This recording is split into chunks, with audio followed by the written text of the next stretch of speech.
Padap mga idolo, ipadayon na nato ang refrigerant cycle. Ay, mali.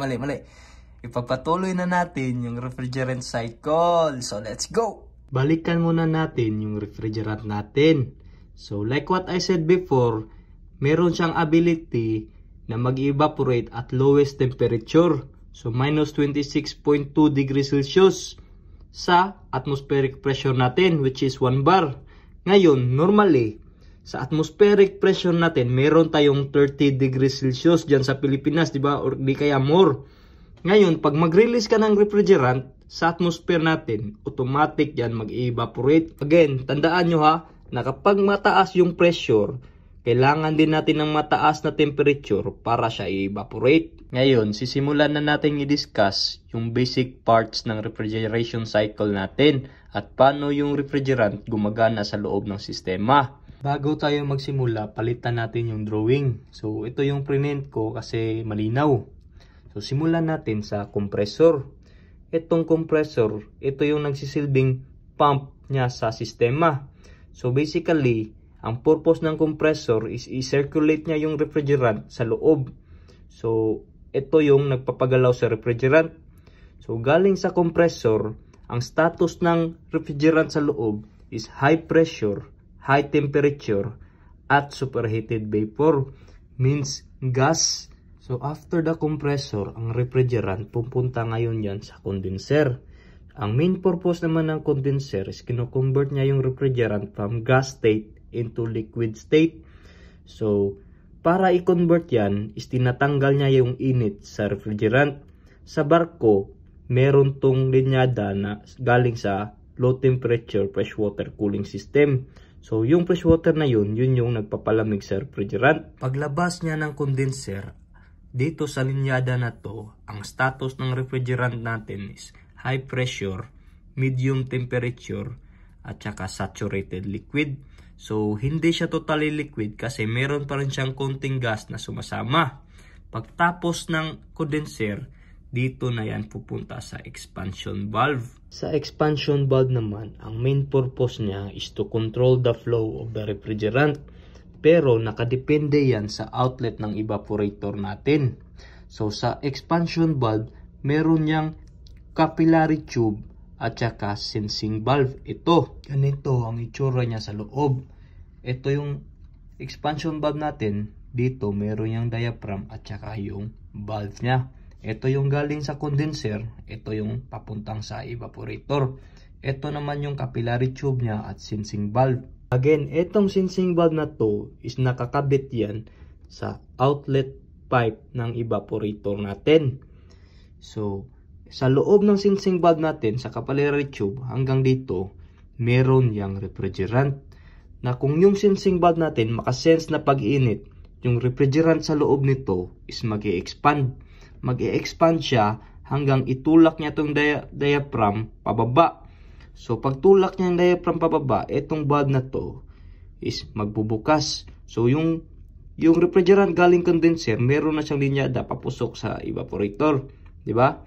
Ngayon naman, kapag mag-sense siya na malamig, yung refrigerant sa loob naman ng sensing valve dito is magkukontract. Pag nagkukontract yan, wala nang pressure dito. So, yung spring sa baba naman is aangat yan. Aangat hanggang mag-close yung valve para wala nang dadaloy na refrigerant papuntang evaporator. So, meron talagang sense na tinatawag siyang expansion valve, di ba? Good example kung paano ni-release ng expansion valve ang refrigerant is yung spray na ginagamit natin. So, magkahalo yung vapor at saka yung liquid. So, pagtapos ng expansion valve, dito sa linyada na to, ang status ng refrigerant natin is low pressure, low temperature, at saka liquid vapor mix. Pagtapos ng expansion valve, yung refrigerant is pupunta na dito sa evaporator. So sa evaporator naman, ang nangyayari is inaabsorb ng refrigerant yung init na sumasama sa hangin. So basically, inaabsorb niya yung init at the same time nag-evaporate na siya. Para malaman nyo anong nangyayari during the evaporation is kumuha lang kayo ng alcohol at ipahid nyo sa kamay nyo. So habang nag-evaporate yung alcohol na yan, mararamdaman nyo rin yung paglamig. So, ganyan lang yung nangyayari dyan. So, wala kang nasayang na freon. Ang nangyayari lang, nawawala yung init na sumasama sa hangin. So, ang resulta is lamig. So, dito na part na to is merong malamig na hangin, di ba? Dito naman, merong blower na tinutulak yung malamig na hangin papunta sa room para palamigin. After the evaporator, etong linyada na to, yung status ng refrigerant is low pressure, low temperature, at saka gas. So, hindi yan pwede magiging liquid kasi yan yung makakasira sa compressor natin. So, dito sa linyada, babalik yan sa compressor, tas isirculate na naman niya. Ganyan yan. Di pa tayo tapos kasi pag-usapan muna natin yung start-stop ng compressor. So, sa kwarto natin, meron tayong thermostat, di ba? So, dito tayo nag-a-adjust ng temperature. Let's say, palamigin natin yung kwarto natin into 17 degrees Celsius. Kung mabasa niya yung room temperature mo is mas mataas sa 17 degrees Celsius, itong thermostat is magbibigay ng signal sa compressor para patakbuhin. So, patakbuhin na yung compressor hanggang aabot yan sa set point na nilagay mo na 17 degrees Celsius. At kapag umabot na yan sa set point, itong thermostat naman magbibigay ng signal na compressor na ihinto na. So, yan yun. Gusto ko lang din i-share sa inyo na meron nangyari na yan dito sa barko namin na itong compressor is binaypass. So, binaypass nila kasi akala nila na kapag tumatakbo yung compressor is lumalamig. So, hindi. Kasi nga, meron tayong tinatawag na expansion valve, di ba? So, ito, yung sensing valve, kapag nag-sense na sobrang lamig na yung lumalabas sa evaporator, di ba? Magsisirado to. So, magsisirado to hanggang wala siyang flow. So, wala siyang flow sa refrigerant, di ba? So, dito sa compressor, tumatakbo lang yan ng tumatakbo hanggang mag-init at saka masunog. So, wag na wag yung i-bypass ng compressor kasi hindi yan nagpapalamig sa sistema. Rekta na natin to mga dol. So, para maprotektahan ng compressor natin sa refrigeration system natin is meron tayong mga safety devices dyan na nakalagay. So, yan yung low pressure at saka sa high pressure. So, dito muna tayo sa low pressure. So, dito, ang low pressure switch na yan is nakalagay yan sa dito, banda. So, ang purpose ng low pressure cut in, cut out is para nga protektahan yung compressor, di ba?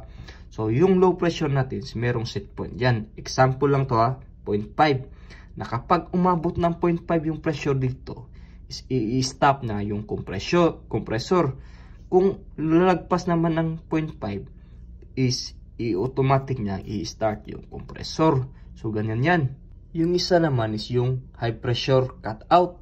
Example ulit, 15 bars. So, nakalagay na set point, 15 bars. Na kung aabot yung pressure dito ng 15 bars, is i-stop na rin yung compressor para nga hindi ma-damage. So, yan yun.